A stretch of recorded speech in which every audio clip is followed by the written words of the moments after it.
Welcome back to the Quick Save Podcast. My name is John. And I'm Alex. And today we are talking about... one of the best shooters I think I've ever played. No, the best shooter I've ever played. Buck Bumble for the N64. Man, how did you take that from my brain? That was like inspontaneous. We didn't play that game, but now we're going to talk about it for the next hour and a half. All right, yeah, forget everything we were going to do. No, we're going to play Halo. Well, we did play Halo. We're going to talk about Halo now. Halo Combat Evolved. Yes, for the original Xbox. And much more, as we will talk about later. But we're not just here to talk about Halo. We're here to talk about Halo with our good friend, Matt. Hello there, I'm Matt. It's Matt. It's Matt. He's It's our me. friend, yes. Matt, how do we know each other? You can lie if you want. They won't know. I mean, Well, that's true. you don't have to tell anyone that we paid you to be here, but like you could. But if you do say you got paid to be here, I wouldn't give them an amount, because then every other future guest is going to have a number in their mind. That's true. I'll just say 4 digits. Perfect. That could be a low 4. That could be a high 4. There could be 3 zeros in front. Exactly. There was not 3 zeros in front. There could be 2 zeros in the front. But yes, Matt, how do we know everyone at this table other than yourself? Well, I guess I've always known myself. Well, All right, I said other than Wow. yourself. I said other Conceited. than yourself. Narcissistic. Write that down. Let's Viewers see. at home are writing this down. so I know Josh from work, and I guess I know Alex through Josh, And also work. Yeah. and also work. He comes into the workplace. Yes. So I stop in the store enough that we've talked about this many times in the podcast. I walked in and I saw Josh and I was like, "Hey, I know you." And I was like, I know you. And it was crazy. How And bizarre. we started talking, and then I slowly developed talking to you because at the time you were store lead, right? You were store manager. Yes, at the time, yeah. Not anymore. Dethroned. Dethroned, actually, rethroned to a higher position. That's true. Now he's like double my boss. Before he was just my boss. Now he's like my super boss. And I always like to come in and pull your tail and be like, "Hey, you got this marked at this price. What if I buy it at this price and I buy something like actually like a regular person?" Right. And sometimes the price you name is astronomically different. Sometimes than it's the got sticker 3 price. zeros in front. Which is not how the business works. Sometimes we can make a deal. Sometimes. So Matt, how do you know Halo? Oh, Halo. Boy. Us, easy peasy. He was like, "Yeah, I got paid to be here. I knew myself really well." It's like Halo? He's like, I've never played Halo before in my life. He's like, hold on, guys. I need to go get the filing cabinet out so I can pull like the a- file on Halo." It's like a scrapbook. Yeah. Me and Halo through the years. But, yeah, well, I got to play the second level, not the first. Yeah, sorry. So- Yes, that's true. Today you did play the second level. So did you have, like, when the Xbox came out, did you get it? Did you have the original Xbox? Did you have Halo on the original Xbox? Or was it not until, like, later you got into your whole Halo-ness? Yeah, how'd you start your time with Halo? Yeah, so, I mean, my parents got us a Super Nintendo from a garage sale. That was kind of my first Famously, video game. Famously, Halo not on the Super Nintendo. That's true. But I'm ready to follow the lead. But yeah, my buddy of mine had Halo. I had went over to his house. We played Halo. I was like, oh Life was changed. yeah, life is not. There was Super pre-Halo and Nintendo. there was post-Halo. So I begged my parents for quite a while. Eventually, birthday / kind of a combo birthday Christmas gift. Okay. I was able to get an Xbox and Halo. Oh, yeah. OG. OG. Okay. And that was it. From there, You never touched Halo again after that? And it was Yeah, you never do it. Never, not even once. Yeah, I Not played even Halo once. and it wasn't for me. But, I mean, yeah, you theoretically, you had them all since, pretty much. oh yeah, I was Read the books, watched the movies, you Yeah. name it, the comic Oh. tie-ins, et cetera, et cetera. not the comics actually. Okay, all right, sure, not the comics. Calm down, Josh. Calm down. Look, I read one of the plot synopses and it was like, following the events of the comic tie-in. I was like, all right, now you get it. It's like a multimedia project we've formed here. I got to get the... Well, if you didn't read the McDonald's Happy Meal box, you're going to be missing a huge plot point later on once you start trying to play 4. So Right. What was really happening is that he was talking to like the creator of Kingdom Hearts, and he was like, "Oh man, that's crazy. What if I do that for a shooter?" Exactly. We're going to make a phone game and a browser game, and half of it's not going to be accessible past the year 2004.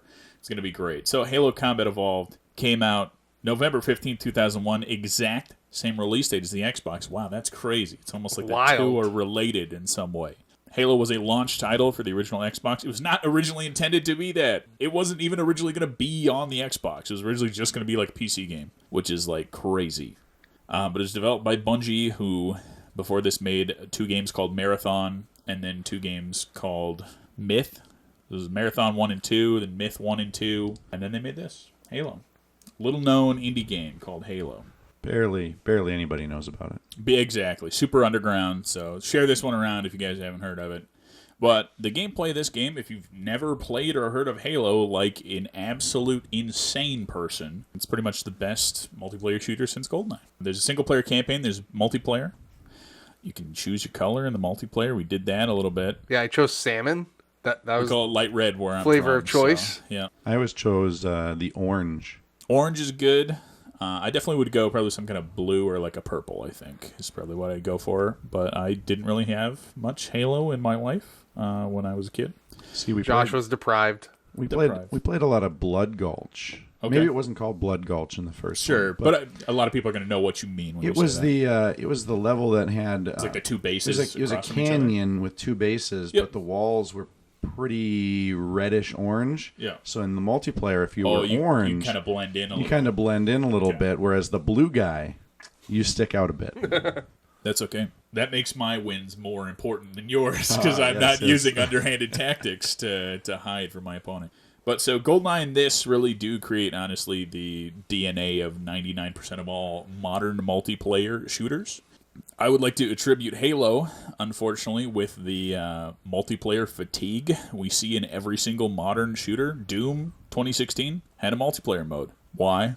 Didn't need that. You know what multiplayer Doom is called? I think we talked about this when we talked about Duke Nukem. I made this same joke, but you know what multiplayer Doom is called? It's called Quake. They already did that. Yeah, actually, it's the exact same gameplay as Doom. It's Quake. I think I also mentioned that The Last of Us had a multiplayer, Last which of- was good. Last but of- why did it need it? Last of Us had Sorry, multiplayer. it had a multiplayer? Yeah, there's- see? Matt, you're going to lose your mind about The Last of Us multiplayer. It was resource gathering. You would fight people and you would like loot resources, and then once the match was over, you had like a camp like of survivors. And so you were playing multiplayer matches to get resources to feed your camp. Yeah, it's multiplayer and resource management. Doesn't that sound fun? doesn't that just sound like a dream? This is like a single player game that's getting a TV show made. They were like, yeah, let's throw a multiplayer mode. And there's so many games where it's just like, we put multiplayer in. It's like, nobody is playing this. So what was the point? You didn't need this. And I would like to attribute Halo to doing that, because so many of them are just trying to be Halo. Okay, let's talk about the plot of Halo. Wait, are you telling me that a first-person shooter has a plot? This is not the first. You're saying that as if it's the first-person shooter to have plot, which is not the truth. I thought it was grab gun, point, shoot. I don't know. Call of Duty 1 and Big Red 1 came out before this, right? I'm not insane. Or they were like Company of Heroes 1 was on the PC or something. Like, first-person shooters existed in had story before Halo, I promise. Alex Gaslane Josh, 2023. Okay. It's the 26th century, which is the 2500s for those of you who don't understand how centuries work. Earth is fighting a religious war. I guess they're not fighting. The Covenant are fighting a religious war against the humans. Because the Covenant, which is an alien race made up of a bunch of different alien races, they're like, we looked in our version of the Bible, and it says humans are no bueno. We don't like Bad. them. Yeah, we don't like humans, and we think they shouldn't exist because that's what our religion says, so we're going to kill all the humans. Get in line. So they show up. They show up to Planet Reach. This won't become relevant probably until what? Reach doesn't get mentioned until they make Halo Reach, or probably ODST, right? Something like that. I think ODST was the first mention. They're like, hey, Reach matters again also. Covenant shows up, they're going to blow up Reach. They're like, we don't like Reach. It's an intergalactic hub of science and military for the humans. We don't like it. We're going to get rid of it.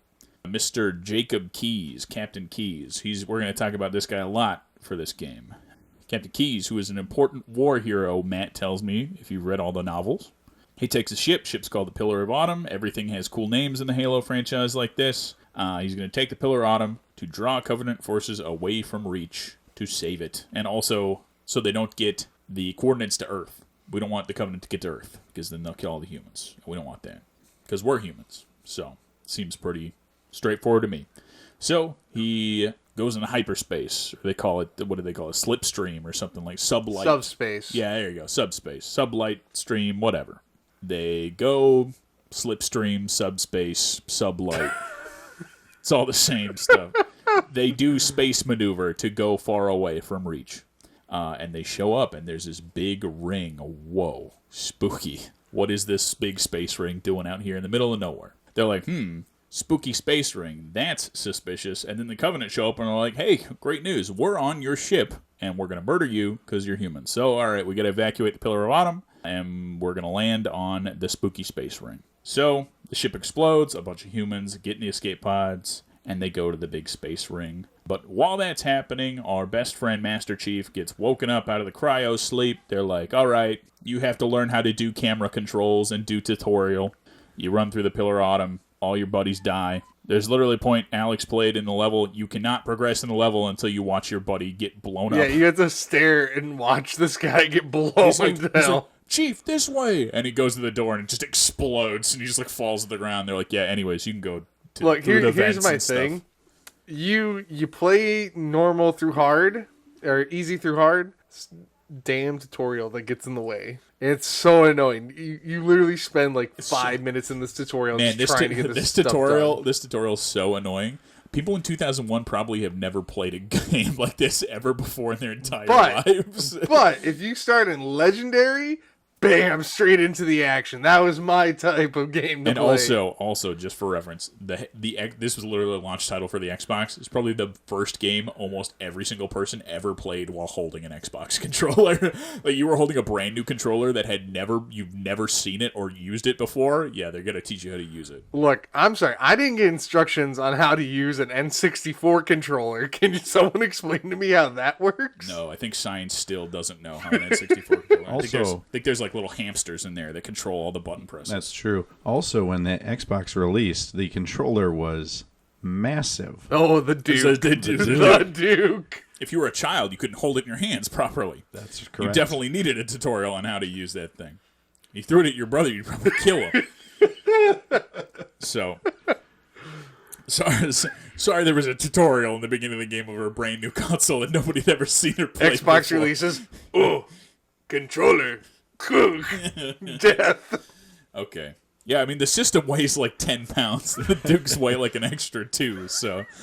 Okay, so where do we leave off? All right, so they're landing on the spooky space ring. Chief makes it out into one of the escape pods. Some dude's like, I'm not gonna make it! And Chief just, like, picks him up and, like, throws him in the escape pod. He's like... And then he gets in the escape pod and he goes, punch it. And you're like, whoa, he's cool. He's super cool. And then as they launch, there's an explosion.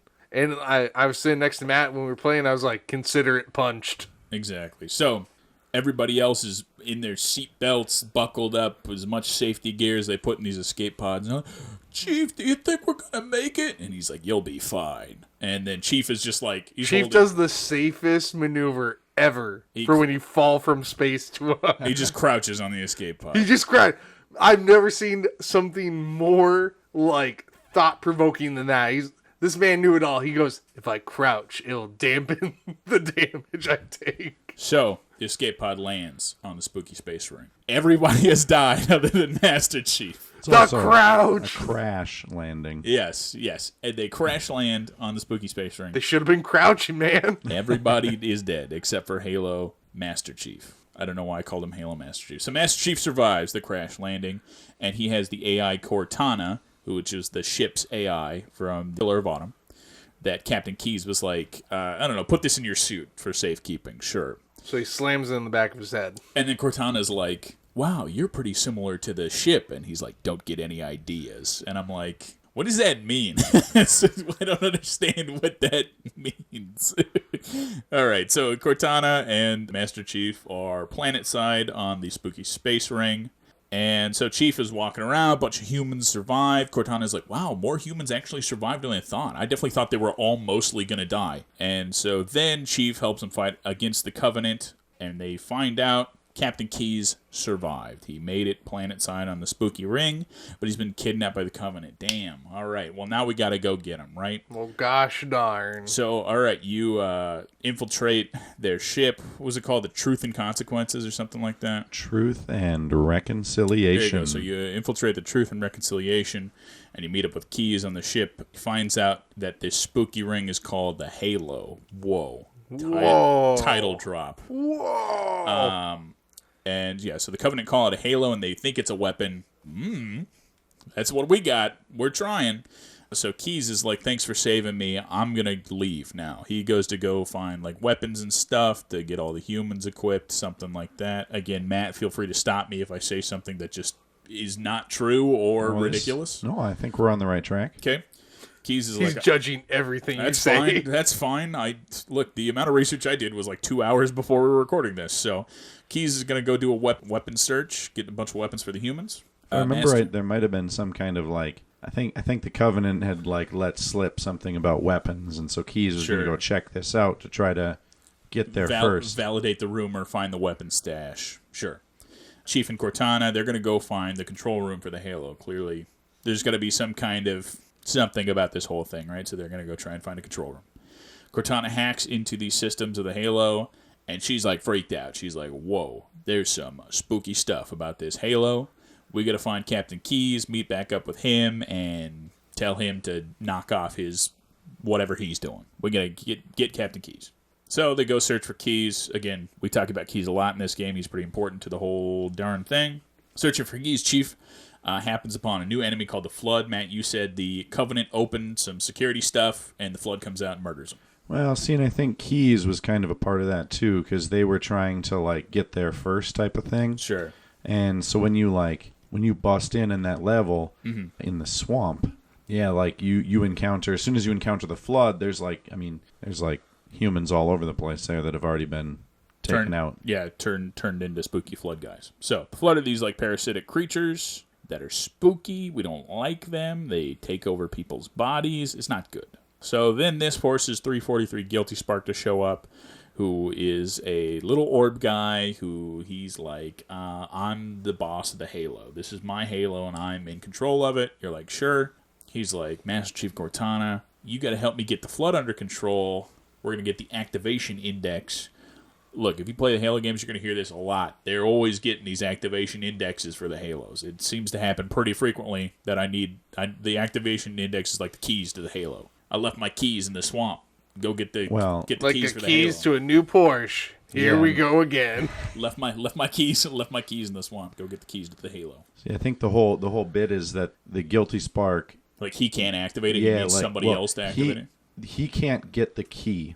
Okay. So you need to have like a human, basically, or something that's their, like, sentient it's has to their- like collect the key, so it stops the Guilty Sparks from just like blowing everything up willy nilly. Sure, that's the two-step verification. Yes, You have to yes. get a sentient to get the key. There's a 6-digit numerical code coming to your phone. Please type that in for us. Exactly. Yes, yeah.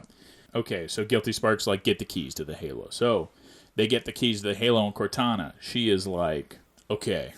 Remember when I looked at the Halo and I was like, wow, this whole thing's super spooky and messed up? Yeah, that's because I found out what it does. It eradicates all living life in the galaxy. Yikes. Whoops. Pretty big. Maybe Cortana should have been like, hey, I knew that this was kind of the thing. Maybe that information should have been fed to our hero a little bit earlier. All right, so before we can activate the Halo, Cortana's like, whoa, the purpose of this thing, you're going to destroy all life in the galaxy, which is like a failsafe for the Flood. So the Flood are like this parasitic dudes who can just like infest people's bodies. Right, so if the Flood get out and infest every single planet in the galaxy, they're going to kill everybody. Okay, well, we don't want that, so we got to blow up all the Flood. That's what the Halos are for. Reset the galaxy. So they look at Guilty Spark. They're like, yeah, we're not going to just eradicate all life. No thanks. I'm not going to be a part of that. So then Guilty Spark attacks Master Chief and Cortana. They defeat him. ... So then, to blow up the Halo, they need to blow up the Pillar of Autumn. But to blow up the Pillar of Autumn, they need Captain Keyes' neural implants. So, all right, we're going to go back to Captain Keyes for the 15th time. So they go to, I think is he still in the Truth and Reconciliation? I think so. I believe like the Truth and Reconciliation ends up like crashing when the Flood are like doing their whole bit. Sure. And yeah, you end up going back to the Truth and Reconciliation so that you can try to find keys. Yeah, so I read like a handful of the levels get kind of reused.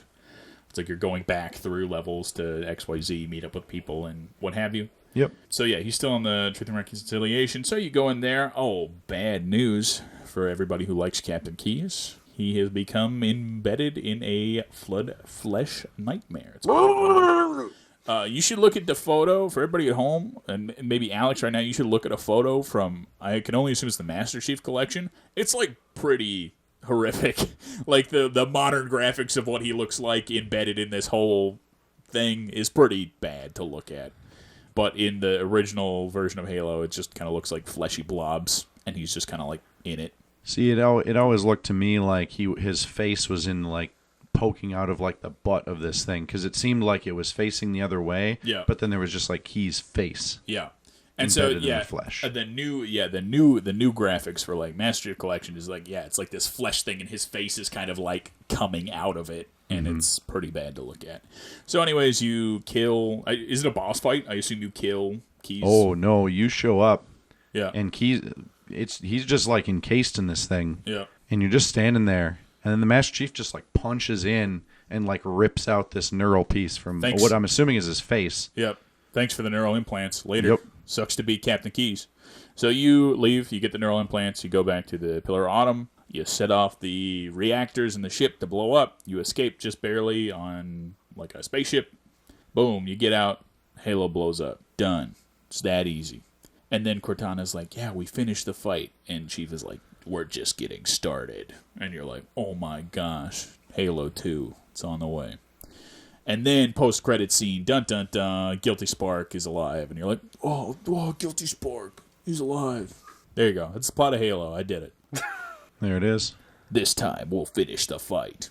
That's not Punch it. That's not punch it. You got to beat it in Legendary, so you get the alternate ending where kind of token black character Sergeant Johnson, Who yells a lot? who yells a lot. Well, he's in charge. What did he? Sorry, what did he? What was he referring to in the beginning? Was it the warthogs? He called them anti-son of a bitch machines. Yeah. Yeah. Oh yeah. It was like something like it was like I was working on like research for the podcast, and the first line of dialogue I hear is Sergeant Johnny's like, "These are anti-son of a bitch machines." I was like, "Whoa, this guy's crazy." Yeah, at the end of Legendary, you see Keyes and I believe it's one of the elites are like kind of having like a fist fight near the Pillar of Autumn. Okay. And the thing starts blowing up at the end, and then they end up like embracing each other as the planet's like blowing up. But just kidding, he's not actually dead. So who wasn't actually dead? Sergeant Johnson. Johnson. Okay. Oh, yeah. He comes back way later. Yep. Yeah, they were talking. I was reading a bunch of the lore. So yeah, there you go. That's Halo. Shame they didn't make any sequels. It was just the one. Yeah, shame. They set up so much. But okay, let's talk about prices. Oh god, let's talk about those prices, huh? So we're talking Halo, great, amazing shooter. It only came out on the Xbox, right? It only came out on the Xbox. Nothing big. Yeah. So we look at the Xbox price: loose $735, complete $1339. It's about as much as you could probably buy it on the Master Chief Collection online or something. Yeah. And this was a really good game. So it got a platinum hit. And you can usually find it cheaper than that. Those prices you just listed, mainly just because they released millions of copies of Halo. No, I'm sorry. They only released like one copy. The rest are just bootlegs. They're all bootlegs. The master copies in a vault in Microsoft headquarters. Platinum hit loose $5.15, complete $8.50. If you're gonna pick it up, I would say for the OG Xbox, go with the platinum hit, right? Yep. Well, just kidding. There's now more for the Xbox. We got the best of the platinum hits, where they looked at all the platinum hits and like, these were the best of the platinum hits. I don't know what this means. It had it on price starting. I don't think I didn't look at a photo. I don't think I've ever seen the best of platinum hits Xbox version of this game. Well, guess what? It's $8.97 loose or $9.99 complete. So the most expensive is the original. Yep. Complete. Yeah, because if we're the talking most- like PS2, it'd be the black label, right? But the of most Xbox. expensive loose is the best of platinum hits version. And then like that had to be it, right? Nah, just kidding. There's another release for the Xbox. It's called the Game of the Year edition. This is so crazy. Games that are good get released 15 times. Loose $392, complete $835. I have the Game of the Year edition. Is what we played. Okay, what is it? What does that add? Is there like new multiplayer maps or something like that? Probably, or do we know what the Game of the Year adds?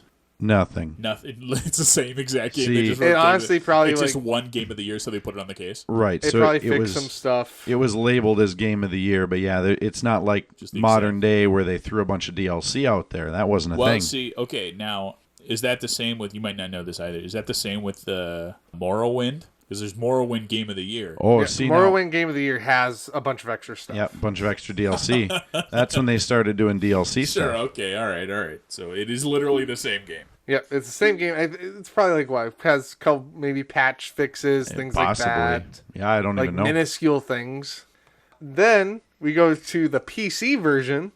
Loose 974, complete 1339. I've never seen like a physical release of this on PC. Our friend Albert was literally just saying he has a disc PC copy of Halo. He's like, yeah, I have Halo on PC. I was like, really? He's like, yeah, it's like a disc. Oh yeah. I was like, well, okay, sure. Then we have more yet. Then we got the 360 release of Halo Combat Evolved. So it was called Halo Anniversary. Or Halo Anniversary. Halo Combat yeah. Evolved Anniversary. Re-releasing it again on the next generation of the console. But okay, now this, unlike the Game of the Year edition, did have extra content. They added stuff. The graphics looked a little better. There's more. It wasn't just the game again. All right, Loose 831, complete $10, Give or take a couple cents. whatever it is. Then we have the 360 Platinum hit of the anniversary, which is 1047 Loose and 1160 complete. Interesting that the Platinum Hits is more expensive again. We always see that. Maybe there's bug fixes or something they added in the Yeah, second release. that's all exactly what I assume. If you get a Platinum release, they probably fixed some stuff they thought they fixed and didn't the first time. Possibly also long term, they might not have as many quantity as the original 360 release. Yeah, it's possible. Maybe they only released So for Okay. collector people. Yep. All right, so we have to be done now. No. Now we got the Xbox One Master Chief Collection. And it's on. Well, I mean, it's on series as well, but Is it on the series? Oh, I didn't know that.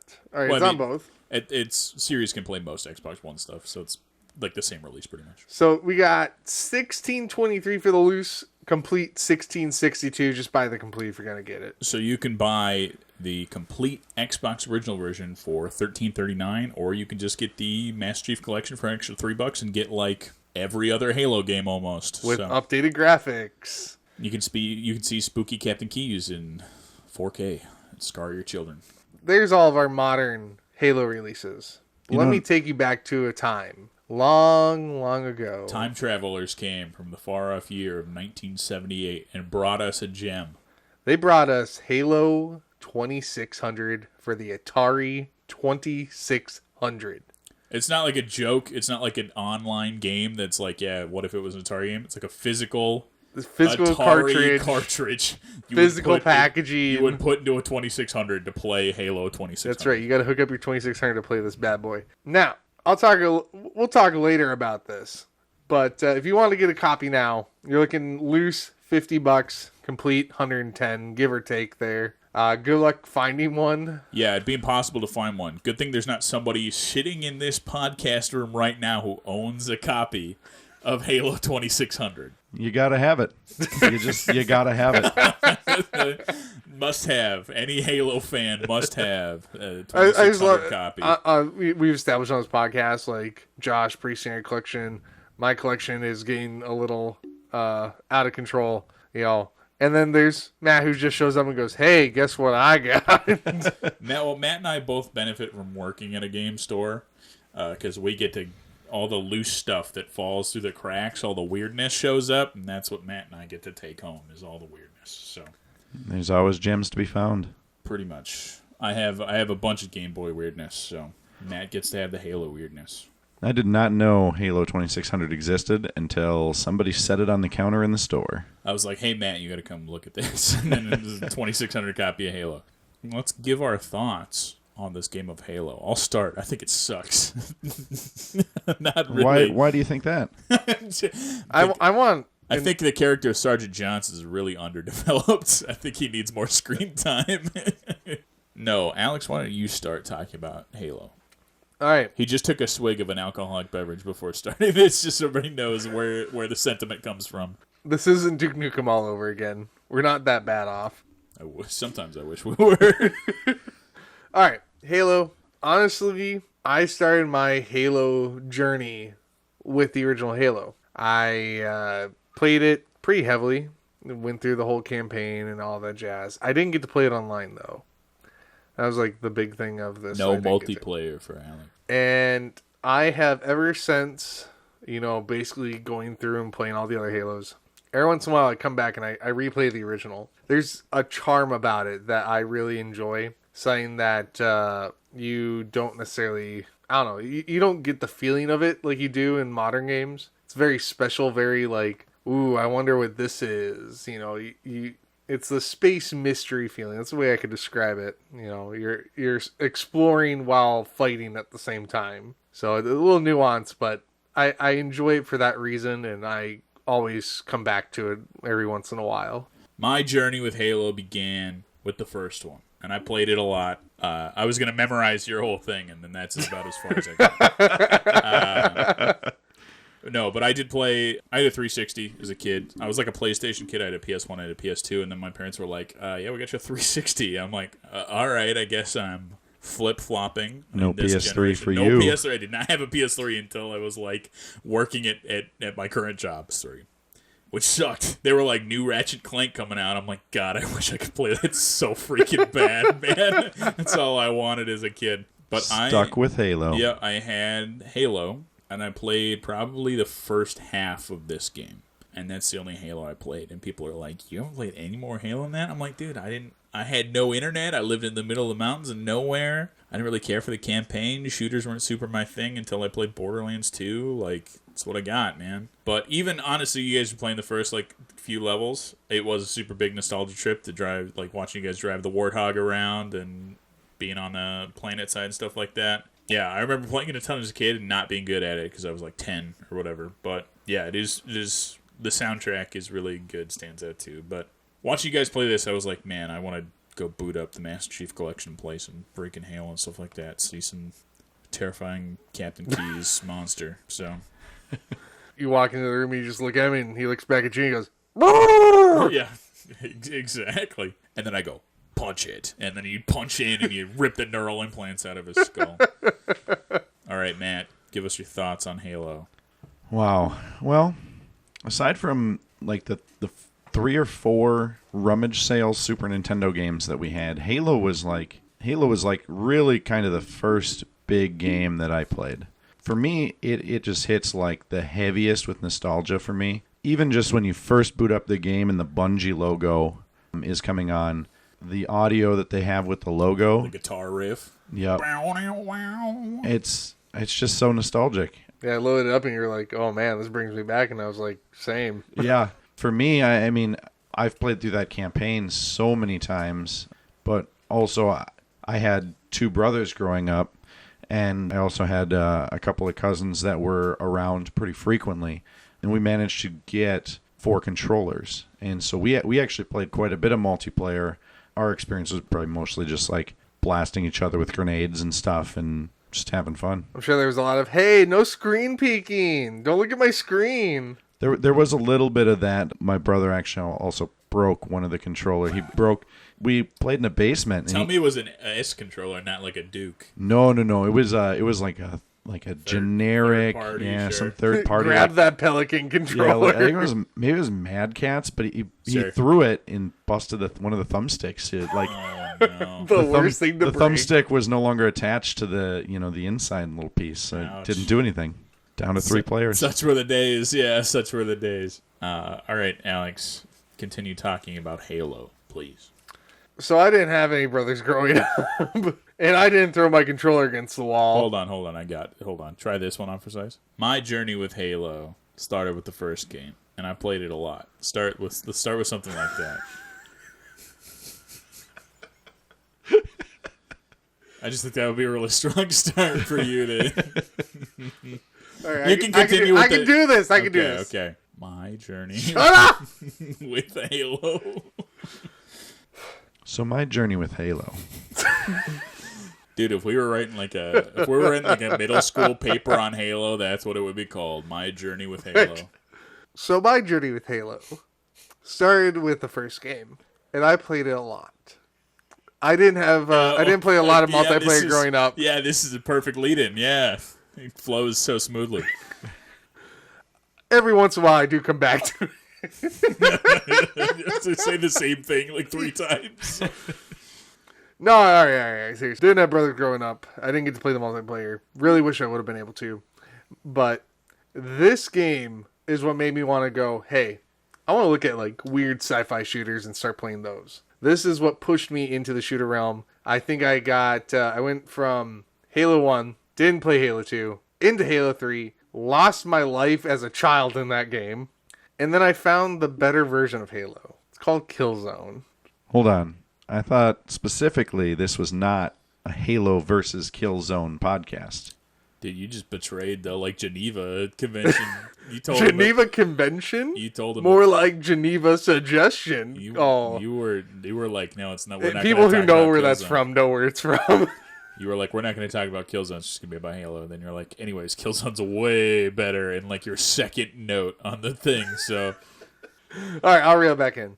No. My journey with Killzone. My journey with Killzone started with the 4th game. There's no 4th game with Killzone. I wish there was. I think it started with the first Halo, actually, and that began kind of your journey into the sci-fi shooter. My journey with Killzone started with the first Halo game. Nah, but in all seriousness, I loved playing through this game. It's always fun. You know, I can't tell you how many times I played through it. I honestly can't remember. It's always been a safe haven for my journey to continue in. Oh god, why is every time we have a guest I get bullied? I don't know, I just thought it was funny. I liked your thing and I wanted to steal it for my own. So honestly, favorite idea. I even said when we were playing, I was like, gotta beat the game with the pistol. It's the only thing we can use. Pistol or nothing. As far as pistols go in video games, that's a strong pistol. We'll talk about the pistol a little bit later on too. I think even in further Halo games, like the pistol's always been like that iconic piece everyone pulls out. Oh yeah. Because I thought in this one you got infinite ammo with the pistol, but you don't. It has an ammo limit on it, and Akilos has infinite ammo with it. I just can't remember which one. At least I thought they did. I don't remember either. Anyways, the internet knows. Tried playing on Legendary first round of loading up the game. Beat the 4 grunts immediately, not a problem. Got into the cafeteria and just couldn't get past that. It was worth a shot, and it turned into like this stalemate of me looking at the Covenant and the Covenant looking at me, and they go, "Arr!" And you're like, "Oh God, please hide me! Wall, where's a wall?" Where's the option for toggle crouching? Yeah, where is the option for toggle crouching? My God, that was so annoying. Honestly, I don't know. I don't remember for sure, but I would guess probably in the 360 version. Probably, when they updated the game and made it better. I'm just burning bridges every sentence I say. Josh, what about you?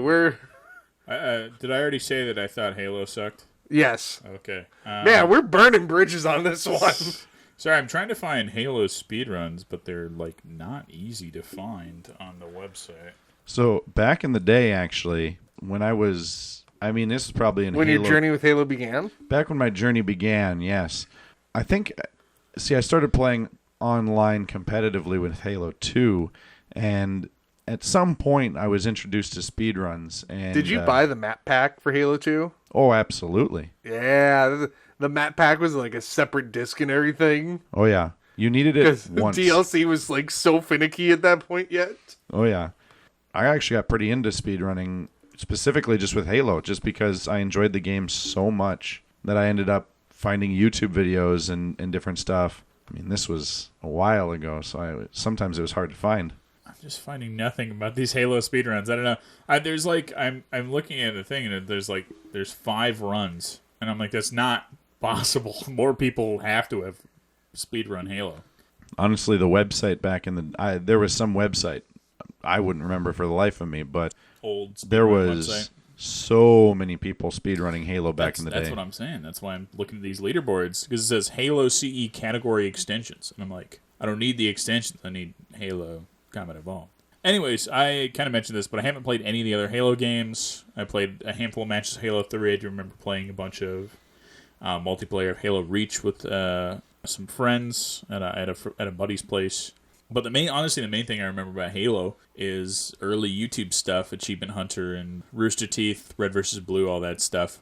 But I remember, seeing a lot of like Halo content, especially they used to do Halo Horse. So they download like, because on Reach you could make your own levels. So people would make their own levels in Forge World, and then they would compete in these challenges. So it'd be like Warthog races on these like tracks, or it would be like you'd have to jump into a man cannon and land on like a cone or something like that. Something really small that was like you'd jump and land on it. They would play Horse doing these like challenge maps that fans had made, stuff like that. So I remember seeing a lot of that and taking a lot of that and being like, man, I wish I could play this stuff. But that was kind of a lot of my main experience with Halo, was watching it on YouTube for a long time. So, All right, so speedrun.com got some speedruns on it. There's 227 runs of it. 54 people have tried heroic. So that's what I was looking at. 227 runs of Halo. That seems false. It just seems like there must be more people that are running Halo, right? Like, just beat it on heroic. I don't know. Unless this is probably, I'm guessing this is more modern people who have run it. Right, because I'm this sure a is lot you of have the to old log stuff. it on the website and blah, blah, blah. My other thing is also, Matt, how long would you say this campaign is? Oh, well, if you just sit down and play it, Yeah, it's going to take hours. Sure. If you... I did let's say I did it on easy. I just did the whole campaign. Oh, I think if you are brand new to the game and Yep. don't know where you're going, Yep. there is, in a lot of the levels, some exploration type stuff, I would say, that's required, because they're not just super specific. Here's Not the just next linear, point. yeah. And there was a little bit, Alex probably hasn't played it in quite a while. There was a few points in the first level where he was kind of like looking like, oh, where am I supposed to go? Yep. And so there's a little bit of that. It would take a while. It would take a good number of hours. But Yeah, there's a hot minute I got lost. I was guy- like, what the hell? Everybody, like, Captain Keyes is on the bridge, like, where is Chief? And Mm-hmm. she's, like, wandering through the hallways, like, I've been in cryo sleep too long. Where the hell is the bridge? for me, the fifth level, I think it's called Assault on the Control Room. That level alone, if you're going through just killing all the enemies, that's probably going to take you 45 minutes to an hour. Sure. Well, I'm mainly just saying, like, yeah, if you're, like, an experienced speedrunner, Oh, an experienced speedrunner, I'm sure can do it in like a handful of hours, 5-6 hours. probably 10 hours. less, Okay. maybe a couple hours. Honestly, I bet with all the different glitches and stuff you can do, for speedrunners are a whole different breed, in my opinion. Right. I would guesstimate like an hour or two at the most. So what's the top time on heroic? Like 30 minutes? Nope. You want to keep guessing? Handful of hours or what? No, Probably like 15 minutes for the whole not thing. even. It's like 5 minutes. Almost. There's like I'm sure there's some It's 4 minutes. game breaking exploit where they can just like get to the end of the game. Probably. Like that. There's a video attached to it.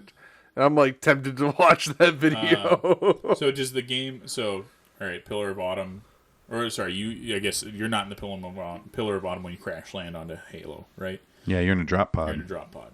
Because I could see, right, so if the beginning level is also the level where the Pillar of Autumn was, and it was like, okay, you need to get to the Pillar of Autumn in this same level, and like you land on the level, glitch into the thing, you're done, right? I could see that being the case, but if that's not the case, then I have no clue. I think he's maybe watching the video quick to see.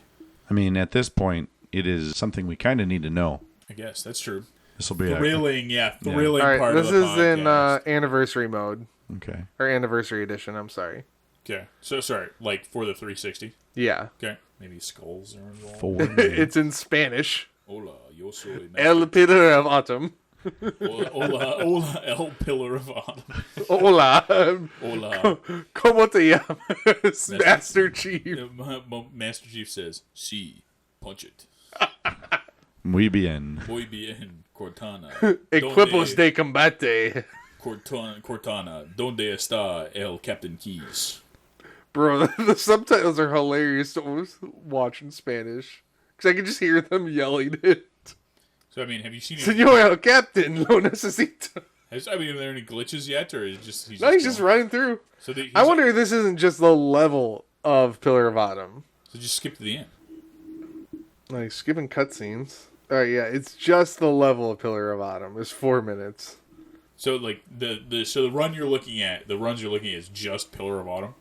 From what I can tell, yes. That's what I'm saying. This speedrun.com's got to fix their Halo leaderboards. We're not looking at the right thing at all. If you have any information about Goblin Commander, the speedrun.com Halo leaderboards that don't exist, please drop us a link. Let us know that we're looking in the wrong spot.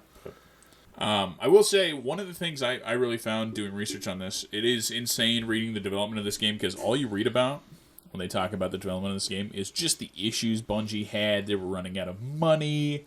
They tried developing this game on and off for years. They were like, we're going to make this game with tank controls. And you're Okay, here we go. I found it. Full completion of the game is 1 hour and 9 minutes. And that's done on PC. Oh, I'm sure on PC you can get like insane load times or whatever, right? Or Yep. I'm sure there's like some silliness with loading that you can do. Console, the fastest on console so far. Hour and 30 minutes. There's only one console in the top 5. And it's 1 hour and 24 minutes. Sure. I'm sure, well, I mean, like, the load times of like a PC compared to like an original Xbox, I'm sure are noticeable. Just add 15 minutes on. But as I was saying before, I was so rudely interrupted. Oh, geez, sorry. Just trying to answer your questions there. We're canceling this episode. We're taking it off the air. We're done. That's it. We'll do a clickbait title. It's like, is this the end of the Quick Save podcast? ? And then Halo Master Chief will be like, punch it. Well, I guess Punch we it can to the go ground, beat it up. boot up Killzone, huh? Exactly. Yeah, that's it. That's it. We're talking about. We're Killzone. burning the bridges, boys. No, but it's insane reading about the development of this game. Bungie was running out of money. They tried making this game, and instead of making this game, they made Myth and Myth 2, and then they're like, okay, maybe we should actually try and make this game. And you just read about all the issues they had, but what remains is like this like standout title that has really like truly lasted the test of time. And we're still talking about today. Like Halo Infinite just came out like last year, like a year and a half ago. Big game, like that, big right? game. So I mean, it is still an important title. Oh, absolutely. Well, when Alex was playing the first level, I was just jotting down a few notes of things that were standing out, things that were coming back to my memory, just experiencing the game again. Some of the things I just kind of reminded of, like, just how much I love the soundtrack, the visuals, especially for the time. The visuals were really up there, and the audio. There's like characters with like their mouths move, and it's not just like some PS1 dude who just like stands there and points at you. Like there is articulation that for sure is pretty. I mean, this was a competitor for the PS2. I mean, I always look at it that way. It's stood the test of time very well because we played with the original graphics and everything, right? I just loaded in an OG Xbox disc to my 360, it looks fine. A little bit faster load times than the original Xbox. Right. But I mean, like, there was no point that I'm like, wow, this looks awful. I can't stare at this any longer. Yeah, it's like you look at it, you're like, obviously it's like dated graphics, but not in a way where you're like, wow, this looks like crap. It also handled fine, in my opinion. Yeah. Absolutely. I noticed it got a little framey sometimes when you're getting in and out of the Warthog, like a bunch of enemies shooting you, stuff like that. But yeah, not too often. The other thing for me that I don't know a lot about, the history of some of these games, but just don't worry, we'll get there. Just the I got a whole lesson planned. Oh, is there a test for you? Maybe. Yes. Yeah, maybe we'll see.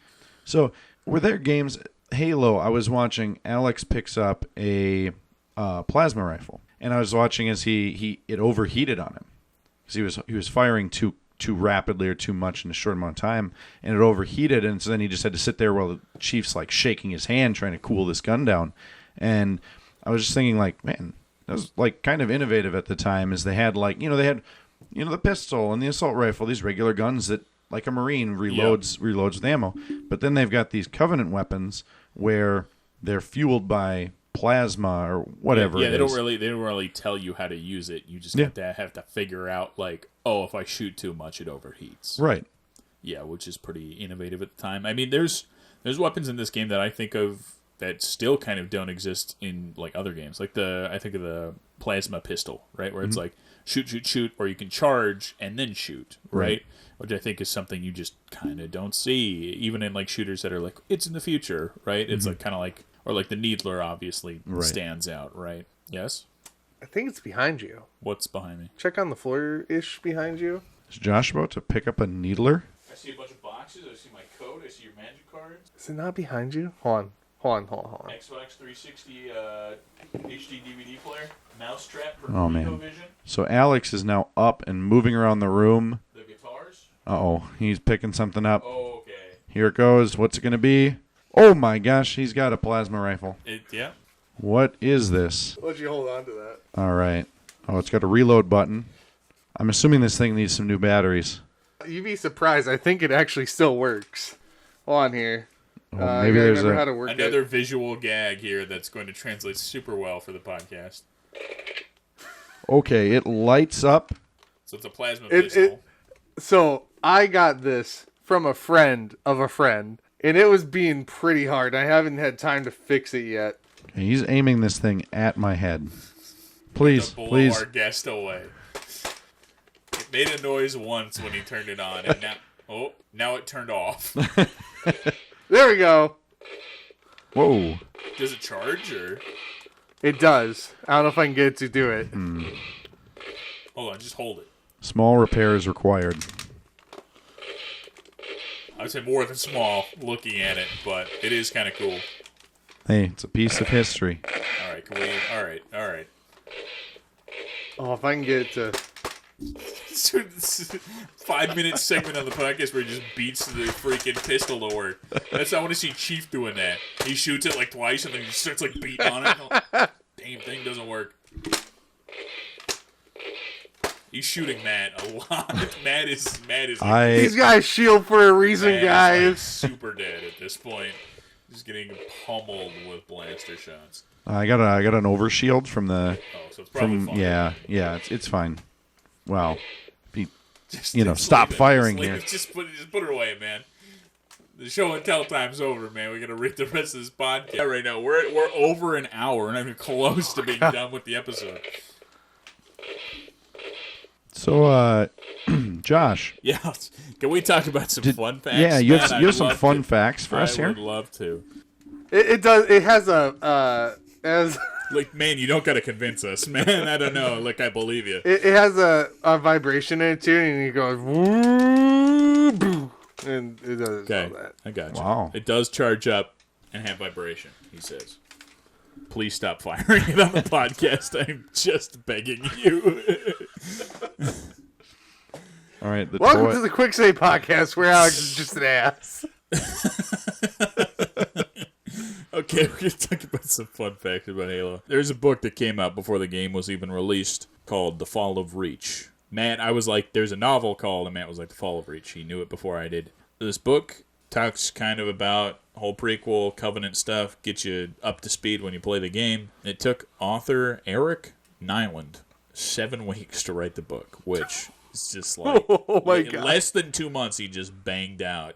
Done. That's the Halo lore. Cemented. Done. Man, if I could write like that, all my college essays would not have been a problem. Yeah, he wrote it in the same amount of time. But let's talk about the development of Halo. That did not take 7 weeks, I'm guessing. No, it took much longer and a lot more money. So originally this was going to be conceived as a successor to Bungie's previous games Marathon and Marathon 2. And originally it had a great working title called The Great Bloody War Game, which does not really roll off the tongue. We're going to talk, there's so many names they had. Before it was called Halo, there were like 10 names they were thrown around. So they're making this game called The Great Bloody War Game, but they couldn't implement physics for the vehicles the way they wanted. So instead, they took this basis that they had, and I believe they took it and they turned it into the RTS games, Myth and Myth 2. So then after the Myth games, they were like, all right, we want to work in this game. The main thing about the game was like vehicles. We want you to get into a vehicle, shoot dudes in a turret, he's lifting the plasma pistol, put it away. So after the Myth games, they continue working on the new project. It was originally called Armor, which is a really bad name. Man, that's original. Game. Yeah, it's a Perfect. really bad name for a video game. And then they changed it because they're like, yeah, it's too unoriginal. So the new working title is called Monkey Nuts. I wish I was Really? I wish I was making it up, man. What a world they'd be like. Did you play Monkey Nuts Reach? Yeah, that was my favorite one. So then they changed the name to Blam, which is also unoriginal. Man, did you play Blam Reach? It's really bad. Blam 5 Guardians, really bad. I want to know, how long did the title Monkey Nuts stick around? So I think this is in the Wikipedia. Like the author or whatever, one of the main developers of Halo, he changed the name to Blam because his mom was like, "Oh, what's the name of the game you're working on?" He felt too embarrassed to call it Monkey Nuts to his mom.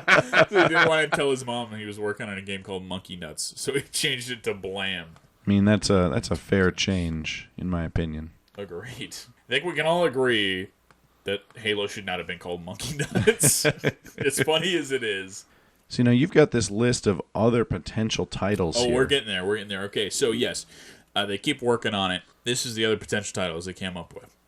I saved the best one for last. Star Shield. I kind of like that one. Star Shield. Mm-hmm. Sure. Crystal Palace. What? Yeah, what? Yeah, was there any part of this you would consider a Crystal Palace in this game? I sure wouldn't. Solipsis, which is cool, but hard to look at and pronounce. Doesn't roll off the tongue easily. Hard Vacuum. Yeah! It's a new Quake sequel in development. Hard Yeah, Vacuum. Hard Vacuum. Star Maker. Interesting. But you don't make stars in this game. No, you really You don't. destroy them, if anything. Yeah. And then the Santa Machine. Yeah. Let's go, dude. I missed the Santa. Maybe Guilty Spark is the Santa Machine? Maybe. Is the Halo the Santa Machine? One of these is the Santa Machine. Is the Pillar of Autumn the Santa Machine?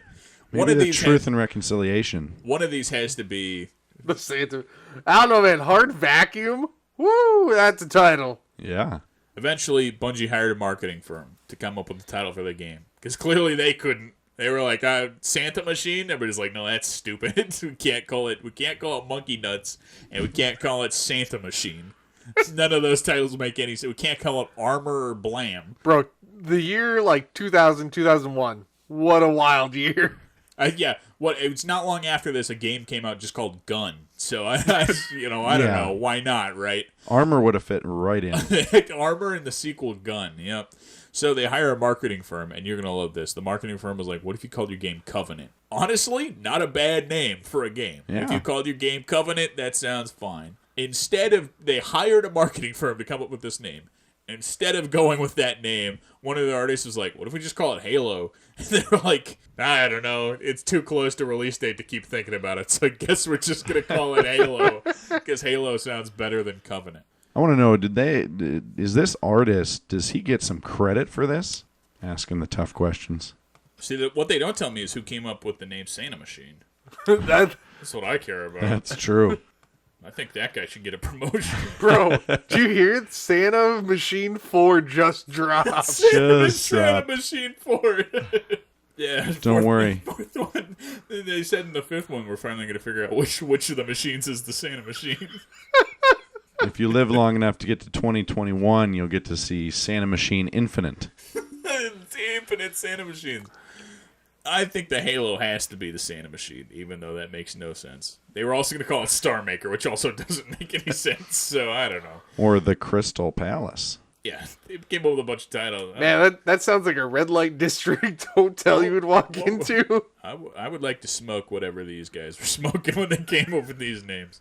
Isn't there an NES title, something similar to Crystal Palace? Crystal Castles.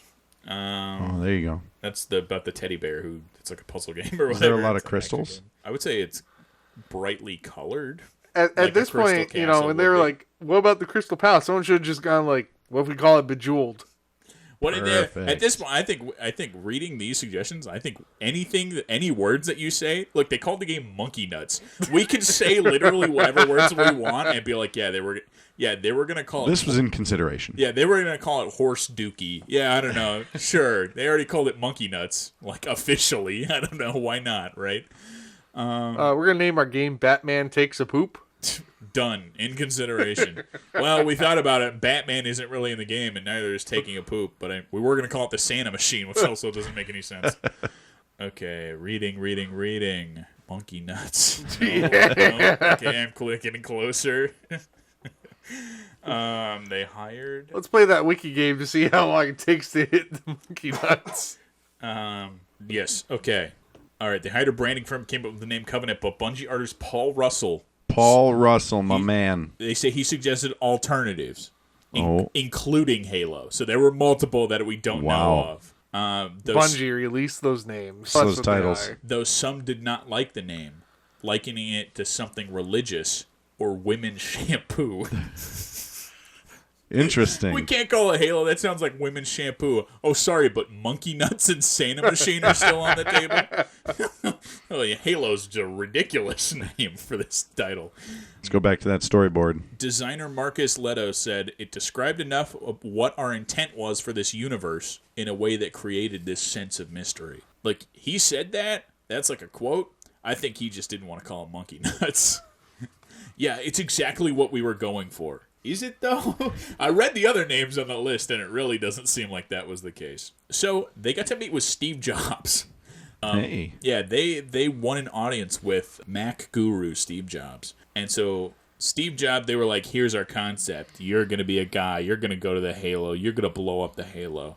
Steve Jobs was like, I like it. He said, I'm going to announce it at the Mac World Conference and Expo in 1999. Wow. That's a mouthful. God. Steve Jobs, he announced Halo. That's crazy. Like, he, the first guy to be like, what new game coming out? It's called Halo, was Steve Jobs. So Steve Jobs is like, Halo's coming out for PC and Mac simultaneously. Boom. Boom. There, it's coming out for both. Great. So, that's the plan. Uh-oh. Bungie has no money. Bad news for Halo fans. Bungie says we have no money. They lose almost $1 million due to an error with their PC game Myst 2. There is an error in the game where it deletes the entire database for the game. Seems pretty bad to buy a game for it only to delete itself. They spent a ton of money fixing this. It cost them $800. And they told us what we needed. They said you need much better hardware 3D acceleration, and you need to choose the highest performance software. Is this to Steve interact talking about with that. Halo? So we Yeah, have it a great is. software platform upon which to write our games. And that software platform is OpenGL. And so we started building much higher performance 3D hardware into every computer we make, and we adopted OpenGL and implemented it, and we now have one of the fastest, cleanest implementations of OpenGL out there. So we are starting to see some great games come back to the Mac, but this is one of the coolest I've ever seen. This game is going to ship early next year from Bungie, and this is the first time anybody has ever seen it. It's the first time they've debuted it. And so I'm very happy to welcome on the stage Jason Jones, who is the co-founder of Bungie and the Halo project lead. Halo is the name of this game, and we're going to see, for the first time, Halo. Would it have been so much greater if you said Monkey Nuts was the name of this game on stage at Macworld, though? And then there's 4 more minutes of them talking about Yeah, it. he's going to be like, we're making Halo, it's going to come out. So anyways, Bungie has no money. They had to spend $800,000 fixing... To get Steve Jobs to talk No, about it. correct. No, they did not need to spend $800,000 for Steve Jobs to say Halo is the name of the game on stage at Macworld in 1999. They did have to spend $800,000 to fix their game Myth 2, which probably, I don't know about you guys, nobody has heard of outside of me just mentioning it on the podcast. He's picked up the pistol again, just for reference. I think he killed me. Josh is dead. Kind of hard to tell, I guess. Okay. Oh, yeah, there's more I'm shots. super dead. What does Bungie do? They sell some publishing rights to Take-Two Interactive. Hey, you can publish our game. Please give us money. So then they get in touch with Ed Fries, who's the head of Microsoft Game Studios, to see, hey, we need money. We are good game developers. Will you buy our company, please? But here's the issue: they had too many irons in the fire here, because they're like, hey, Take-Two Interactive, take some of our stuff. Hey, Microsoft, take some of our stuff. Now we get into an issue where Bungie asked 2 companies to buy their stuff, and now it's corporations, so they don't like to play nice at all. So what are they going to do? Ed Fries and Take-Two, they strike a deal. You get now. Let me strike you this deal, okay? Matt is Bungie. Okay.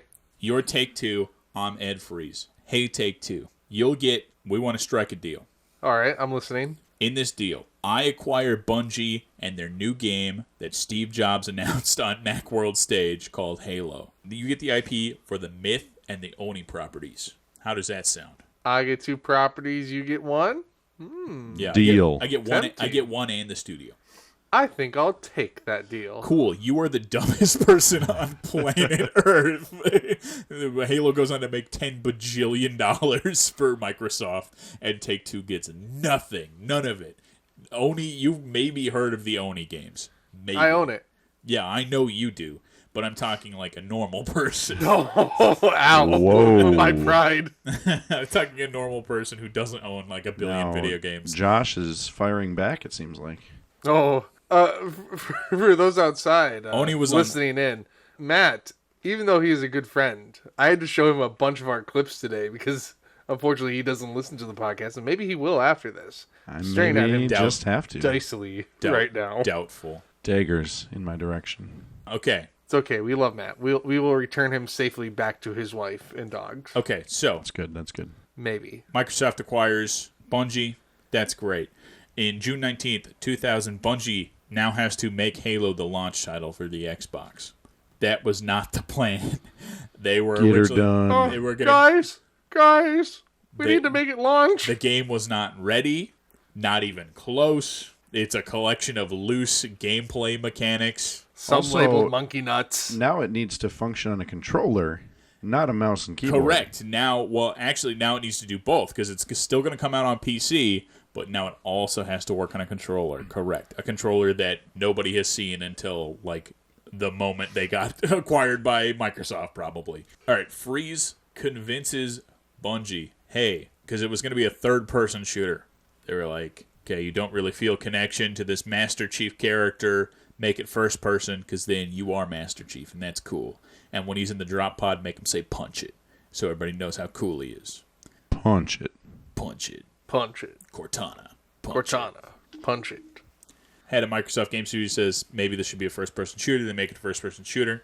We're not looking great. Bungie says, instead of working on, anything else, why don't we devote literally 100% of our efforts to make sure that Halo doesn't suck, because now it's theoretically one of the most important titles to be released on the Xbox. Scrap those other projects. Yep, whatever else they were working on doesn't matter anymore. Monkey Nuts 2, canon.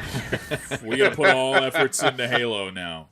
I don't care what Santa projects or whatever you got going on, we're done. It's got to be Halo. Hard vacuum put on a hard line of no. Yeah, it's Halo. It's Halo all the way down now. We got to the point where developers were sleeping in the office to work on the game. That's great. That wouldn't happen nowadays because we have like human rights and companies that are like, Oh wait, I'm sorry. Did you say there wasn't human rights back in 2000? for game developers, not a chance.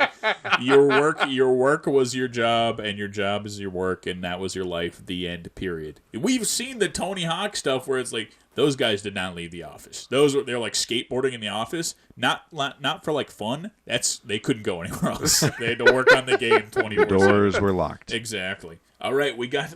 Don't worry, guys. Boss just came back. He bought 400 frozen taquitos. He put them in the freezer, so we'll live for another couple weeks here in the offices. So yeah, they put all the developers on like super overtime developing Halo.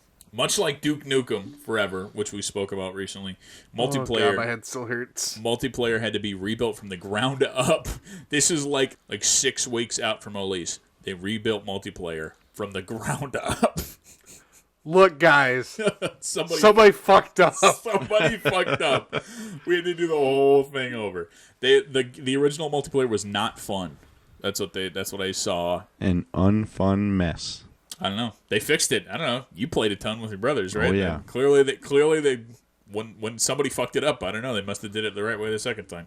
But yes, the game came out originally was a little divisive. Halo saw a ton of success, mostly because it was a launch title. You kind of your mom bought you an Xbox, and it was like, oh, I want a game for the Xbox. Oh, boom, done. One comes with.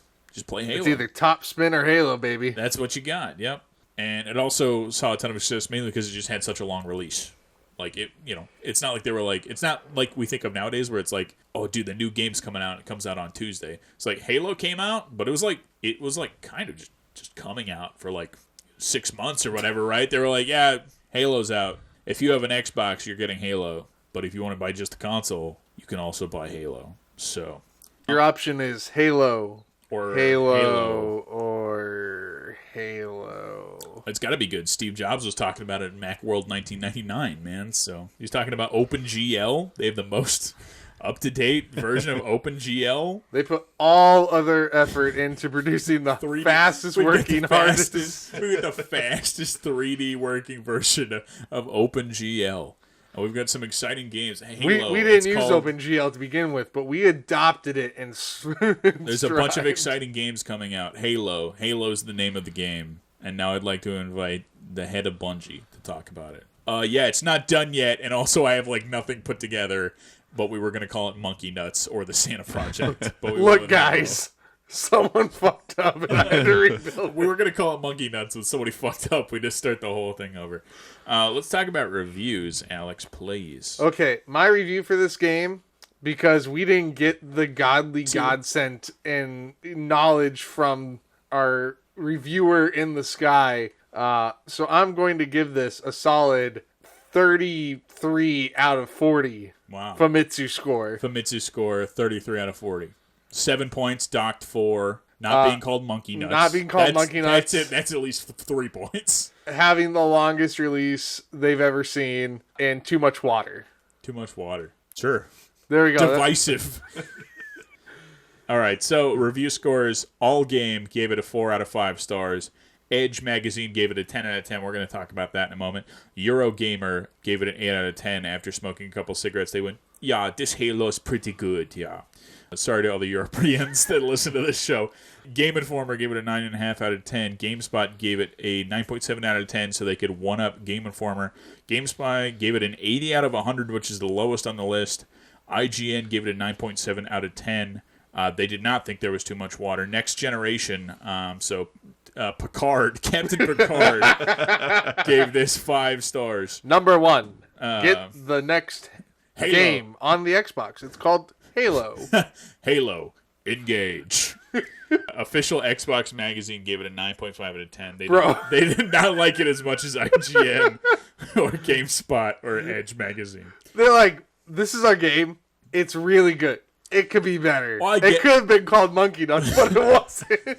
At the end of the day, if you're okay, we've seen this a bunch because like there's a bunch of like PlayStation like first party titles that the official PlayStation Magazine will be like, we give it like a 7 out of 10, which is like the lowest review. But also, if your game's being made by Microsoft, and then the Microsoft Magazine is like, yeah, we give it a 10 out of 10, you kind of have to be like, all right, yeah, okay, yeah, hey, we give our own game 10 out of 10. Okay, sure, dude, right? Like, of course you're going to give it 10 out of 10. If they give it a 9.5 out of 10, you're at least like, okay, maybe there's some legitimacy to that. But if they just gave every single game that they made like maximum 10 out of 10, you'd be like, all right, clearly this should not be taken as like a real review. Yes, so those were the reviews. A lot of reviews praised the games, single player, the multiplayer, revolutionary. I wanted to take some quotes out from Stephen Curran from Edge Magazine, who said that Halo was the most important launch game for any console ever. I'd probably agree with that. I don't know, you guys think there's a launch title that's more important than Halo? A launch title more important than Halo. I think maybe Mario Brothers. I think maybe a Quantum Break for the Xbox One. No, I mean it's probably Mario or Halo, right? I mean, Mario literally Duck Hunt. brought back the gaming industry. That's true. I look at that pretty high as Yeah. But like Halo's definitely up there in my opinion. But it wasn't almost called Monkey Nuts, though. Yeah, that's true. Kind of gives Halo the edge, in my opinion. No, probably Mario. He also commented, Stephen Curran from Edge Magazine also said that GoldenEye was the standard for multiplayer console combat. It has been surpassed by Halo. 100% agree with that. Yes, Yep. I would agree with that. Like I mentioned earlier, I think this and GoldenEye make up the DNA for pretty much most especially split-screen multiplayer games that have come out since. So there's also some fun stuff we got here. The Warthog was in some Forza games. Jeremy Clarkson talks to me. He goes, "The Warthog was released in Halo. I don't know what video games are." And you're like, It's so funny. He's a car guy. He doesn't know anything about. So we Halo. got to see the Warthog release in 2 Forza games. It was a visual piece for Forza Vista and Motorsport 4. So that means you get to look at a very nice high def resolution of it. And they have the presenters talk about it. Yeah. Because Jeremy Clarkson did a ton of voiceover for that one. Yeah, he pretty much talks about the whole thing. He's like, I don't know what a nitro cooled engine. Exactly. He's like the tires are not gas filled, but they're blah blah blah, which makes them indestructible. At least that's what they wrote on my sheet here. And you're like, ha ha ha. Very funny. He does some good Top Gear like jokes in it. We got a playable version in Forza Horizon 5, which you could buy it from the shop and take it out and drive it around in their world. How about you talk about one of your favorite games at the moment now? Yeah, so there's a bunch of Halo weapons in Destiny 2, another Bungie game. So I guess we should mention this. Bungie stopped doing Halo. It became 343 Industries, right? Was that like Bungie team split up maybe, or like some people from Bungie became the Halo team? Or? Probably. I think it either got like bought out or something. I can't remember exactly what happened. Sure. Yeah, I don't so remember. something happened. Bungie stopped doing Halo, and it became 343 Industries, named after 343 Guilty Spark. But so Bungie then later went on and did their own thing. They made Destiny 1 and 2. So for the year, I think it's the 20th anniversary or 25th anniversary. I don't know. See, it's like, so they made Halo, right? So it's like they put Halo weapons in Destiny. I don't know if they had to ask permission from Microsoft to do that or what, but yeah, there's an exotic pistol called the Forerunner, which is the Magnum from Halo.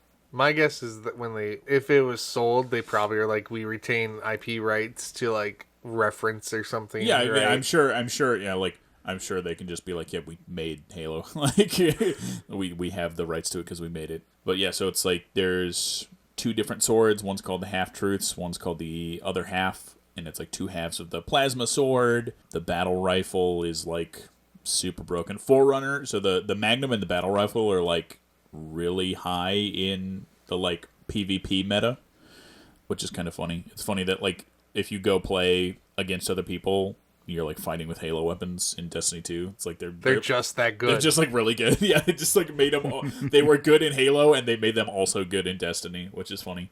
Hey, Alex, why don't we talked about it a little bit. Tell me about Halo 2600. Yeah, remember when I was talking about prices and I was like, hey, remember the Atari 2600 and how they had a Halo copy? Yeah, here, we're going to talk about that now. You should have called it Monkey Nuts 2600.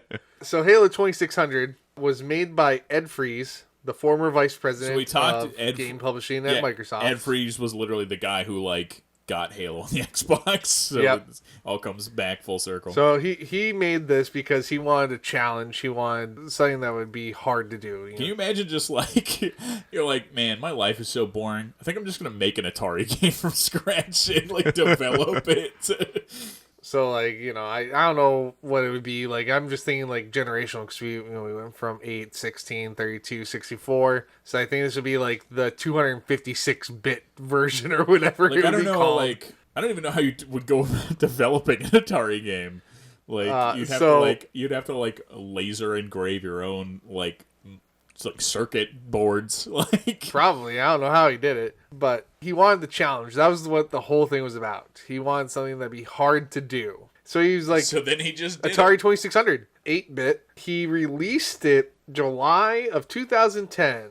I don't know. How did you buy it? Like, you just sold it on his website? I'm talking about it right now. Okay. He released it July 2010. So sorry, where could you buy it at? That's it. I'm done. Nope, no more. So you needed to show up in Las Vegas. Actually. Yeah, you need to go to the Classic Game Expo in Vegas. Thank you, Matt, for being a participant in this and not someone who's fighting me. Sorry, he didn't read that. He just knew that. He didn't read that from the sheet. Matt just knew you. That's where he got his from, was Matt went to Vegas to get his copy of Halo 2600. But they later sold the next batches on AtariAge.com. AtariAge is a place for all good Atari things. There's a forum page. All the Atari heads, as we call them, meet Yep. up on the Atari Age. Well, I forums. mean, like, there's Atari Age, there's Nintendo Age, so, like, all these older consoles have, like, their own forum page where you can, like, ask questions on how to fix stuff. Where the former vice president of Microsoft Game Studios is out developing his own Atari game. Yeah. This game sold so well. I think they had, like, 5 batches and, like, sold out or something. I don't know if it's still for sale or not. It sold so well. The Smithsonian was like, hey, that's crazy. It's up for inclusion in the Smithsonian now. And Ed Freeze was like, that's super chill. I like that a lot. And they're like, you know what? We're just going to add this to the Art of Video Games exhibition we got going on. So now it's a permanent piece in the Smithsonian.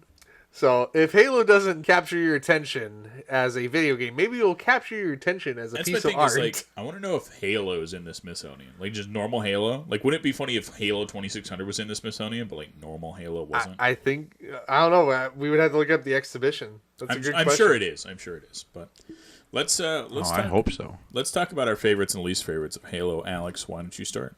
My favorite thing is that it's Halo. My least favorite thing is that it wasn't Killzone. Killzone could have done. No, I'm just kidding. All right. So you wish Killzone? Sorry, what I'm hearing is you like Killzone, but you wish Killzone was Halo. So Halo's better than Killzone. I wish people didn't eclipse Killzone by playing Halo. So sorry, you wish people just stop playing Halo. Yes, there we go. I said what I said. Perfect. No. All right. Favorite thing about the first Halo, just in general. And I said this a little bit in my thing about my journey with Halo and how I did a multiplayer, blah, Almost blah, blah, forgot. blah, blah. I was so hooked on the monkey nuts thing. I almost forgot we were doing the whole bit about your journey with Halo. Was that this was such a revolutionary thing for the video games in general. It brought a lot of concepts of like, hey, it's a shooter, but oh wow, we also got some like horror elements in this, right? I feel like that gave birthright to a lot of things like fear and stuff, where it's not just one thing, it's also another. It brought a lot of like, hey, what if we took sci-fi and then made it like this like medieval epic essentially of like, we got one kingdom fighting another kingdom, you know, you got the Covenant versus humanity, and how like, you know, those parties might be able to come together or they're just gonna fray and fight forever. It presented just tons of like new material after new material, and nothing to this day for me ever feels old. It always feels like it's still fresh, it's still relevant in the story. When they go, hey, there's this new Halo lore, I don't go, Halo lore. I go, wow, Halo lore. Okay, all right, let's hear some more of what they got to say. It's very interesting. They did a great job writing this. And I honestly don't really have too many complaints. If I had to complain about something, It wasn't called monkey nuts. It wasn't called Monkey Nuts. Number one on the list. If I could go back in time and change one event, No. that would be it. My biggest complaint is it didn't have enough of those anti-son of a bitch machines. There's just not a lot to complain about. They did an amazing job for like how crunched they were and how their budget kept disappearing and stuff. For how every piece of news you read about the development of the game is like, yeah, this game isn't going to get made. This is what Duke Nukem wishes it was. Honestly, one of my favorites, I also equally wrote, as Alex, I wrote favorites, Halo. That's all I wrote. Honestly, one of my favorites is, how bright it is. Right, I feel like when we think of like first-person shooters, you think of like your old Call of Duties and Medal of Honors and stuff. It's just like gray landscape. You're on a beach. It's dark and foggy. It's supposed to be like that mood set, right? Right, but so Halo's is green. You're firing a gun that's purple. The bad guys are blue. Like it's like the whole game is like, for a first-person shooter, is like decently vibrant, which is just something you didn't really see a lot of back then. Enemy colors are like bright red, orange, blue, violet. It's like they stand out, right? Yeah, which is super cool. And even like customizing your own color for like the multiplayer and stuff like that is really, really fun too.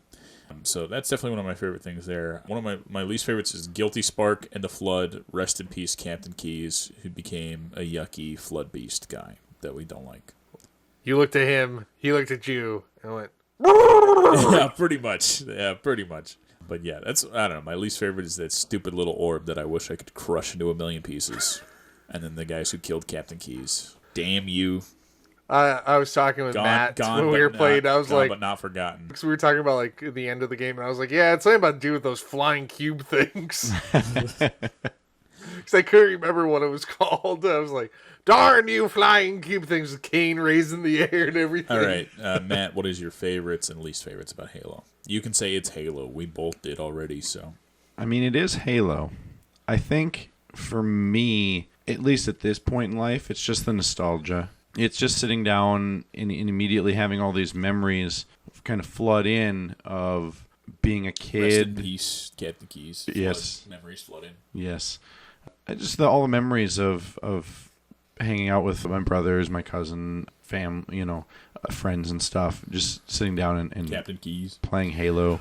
I guess least favorite, that's really tricky. See, You can say that. You can say your least favorite is that it wasn't called Monkey Nuts. Well, I wasn't judging. Acceptable answer. See, I didn't know that until today, but now I'm disappointed that it wasn't called Monkey Nuts. Yeah, oh yeah. I don't know. But, The, this the game would Santa not- machine's also kind of up there. No, no offense. This game would not have sold any copies if it was called Monkey Nuts. Microsoft would not have made it a launch title for the Xbox if it was called Monkey Nuts.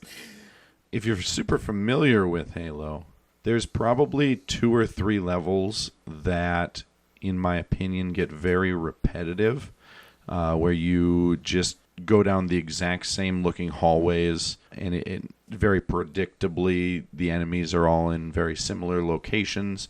If you get very critical of it, there's parts where it feels like they just kind of copy and pasted the same like hallways, and I think that's one thing I guess that I could say is not my most favorite. But when you're actually sitting down and playing the game, you're just like, more enemies to kill. Well, I can say this.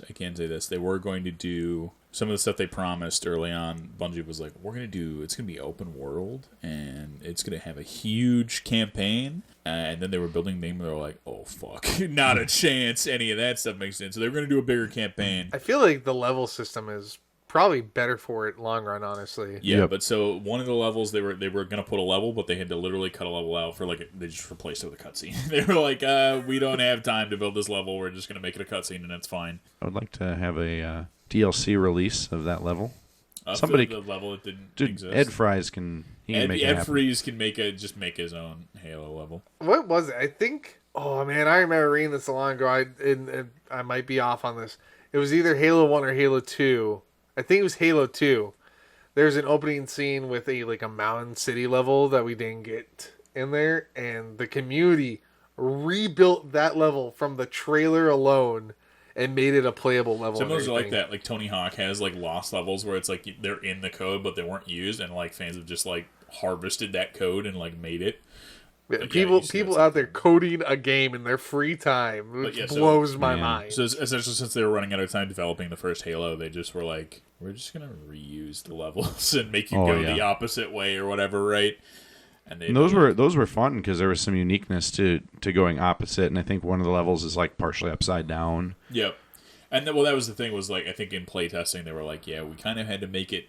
Once you go back through, you had to make it more clear where to go because players were getting lost going backwards through the levels and stuff like that, even though they'd already done it, which is kind of funny. But yeah, I mean, it's definitely in an ideal world, there would have been more levels and there would have been more variety, I think, in that way, but they just ran out of time. But I mean, obviously, when you have stuff like Halo 2 and 3, which kind of came along and fixed a lot of that, I think, right? So, not called Monkey Nuts, though. Halo 2 Monkey Nuts. I don't know. Overall, Matt, where is Halo rank in your favorite games? For me, Halo is right up there at the top. Is it your number one? That is so tough. I think the Is problem it in your top three? Oh, absolutely, yeah. Top three, okay. It's for sure top 1 or 2. It's a very hard conversation between, I think for me, that and some of the Elder Scrolls titles. So what are your top three here? What is Halo fighting with? I Do think we want to just say Elder Scrolls is one thing? I would say Elder Scrolls. Halo franchise, Elder Scrolls franchise. Those are the top 2 for me. Sure. I honestly probably at different points in my life would rank one higher than the other and vice versa at different times. Fair. Sure. I mean, I've probably played both about equally game time wise. Yeah, so let's talk about reasons why it deserves to be on the backlog. Halog. Halog. That's fucking funny. Monkey They nuts. probably were going to call it Halog. Well, that's the worst point. They're probably going to call it Halog at one point. Gosh, dang it, man. Halog. Jeez. All right. Time for me to go to bed. Before you go to bed, pop in Monkey Nuts 2. Sorry, babe. Yeah, me and the boys are playing. We're going to do some LAN matches of Monkey Nuts 2 before I go to bed. So reasons why Halo deserves backlog status. Halo, one of the greatest launch titles to ever exist, easily in the top 2 of launch titles. Really defined just multiplayer games pretty much in general. Some of the greatest innovation in multiplayer gaming and split screen gaming since GoldenEye. And the single-player campaign leaves a lasting impression. It gives you a handful of key characters that you see over and over again to really build a connection with them. And Master Chief is awesome. He gets in the drop pod. He's like, punch it. He's cool. But overall, the whole game stood the test of time. I mean, there's a reason they made 18 sequels and 3 spin-offs and comics and books and movies and a show on Paramount Plus where he takes his helmet off all the time, and you're like, guys, come on, leave the helmet on him. That's the whole point, man. He wears the helmet. Yeah, we didn't talk about the Paramount series. I don't know. I heard it was like fine. He takes his helmet off a lot, and you're like, bro. And there's the What are you animated doing? movie. Well, there was 2, right? Yeah, Or there's was it 2 just- anime movies. Yeah. Was Forward Unto Dawn and another one maybe? Am I crazy in saying that? No, there's definitely another one. I feel like I'm it has something to do with Reach as well. Sure. Yeah, we didn't really. I mean, there's a ton of lore if you want to go read it. I was trying to get the breakdown a little bit on some of the lore before we started recording, but it is like a fully fleshed out universe. There's a ton of content to go take in and read and learn about why Master Chief is the way he is and why Cortana is the way that she is. So, but yeah, Matt, did you have any questions for us before we go about Halo or Monkey Nuts? Anything you want to say? Yeah, anything you want to say? Well, now I want to know about this lost level that became a cutscene. I'd like to play that. That's the thing. I don't think I don't think anything was developed. Well, I think they were like, It was okay, just a planned thing. We're yeah, gonna somebody had an idea though. we're gonna have 20 levels, Oh and man, then they were like, I don't how many levels are in. 10. Okay, we're gonna do 12 levels, and then they're like, oh, we don't have time for 10 levels. We're gonna do 5 levels, and then some of them you're just gonna go backwards, and then one of the levels we're just gonna replace with the cutscene. Like that's what I got. So No, I don't think anything was like Matt I don't think came they- here with answers and left with questions. They don't. I That's don't. I true. don't think they That's true. coded any walls, but yeah, definitely. Probably some developer was like 12 levels. Damn, what are we gonna do? What if you did a level where it was like a Rubik's cube, and it was like, we don't have time for. It's called Monkey Nuts. We don't have time for the Rubik's cube level yet. I don't think I have any questions, but thanks for having me on. Of course, you're always welcome. As soon as we hear about this Goblin Commander, I wish. and Bro, Yeah, we're waiting. pass them my We're way, waiting. man. I wish. absolutely. Also, if anybody out there wants to make a game called Monkey Nuts, It sounds I'll take a look. pretty fair game. Sounds like. That, I don't know about you boys, but I buy a game called Monkey Nuts. Oh, me too. Monkey Nuts Uh-oh. video. Google. Oh yeah, okay. The top one's just an Atlantic article from 2012. It says how Monkey Nuts became Halo, which is pretty good. Okay, there's a Monkey Nuts Studio game development. That seems cheating, right? Like, Yeah. like they were like, oh, we're gonna call our studio Monkey Nuts. Get it? It's funny because Halo was originally called Monkey Nuts. And then they get all those extra searches now. Yeah, they do. Especially after this podcast when all the listeners are like, hey, I want to hear about Monkey Nuts too. I don't know, man. They We make do as they make well. games. Their website wouldn't load, so Monkey Nuts Studios, get something going here. I'm trying to promote the, But that's going to be it for us here on the podcast tonight. We're going to put the links down below. There probably aren't going to be a ton, but I'll have some that I'll throw down there. We'll have our email, information about the songs that we use in the podcast, our background on the podcast. Yeah, if you have any Goblin Commander info or know anything about the lost level of Halo, or know any other names they were going to call Halo before it was called Halo, please drop a comment or leave us an email. But overall, I think that's going to be it for us. I've been Josh. I've been Matt. And I'm Alex, and this has been Quick Save Podcast. Monkey Nuts Edition.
Chief, I found out the Covenant are calling this ring Monkey Nuts. They think it's a weapon of some sort. Cortana, we're gonna have to go to the Crystal Palace to get the Santa machine to punch these monkey nuts. This time, I'm bringing the fight to them, the monkey nuts.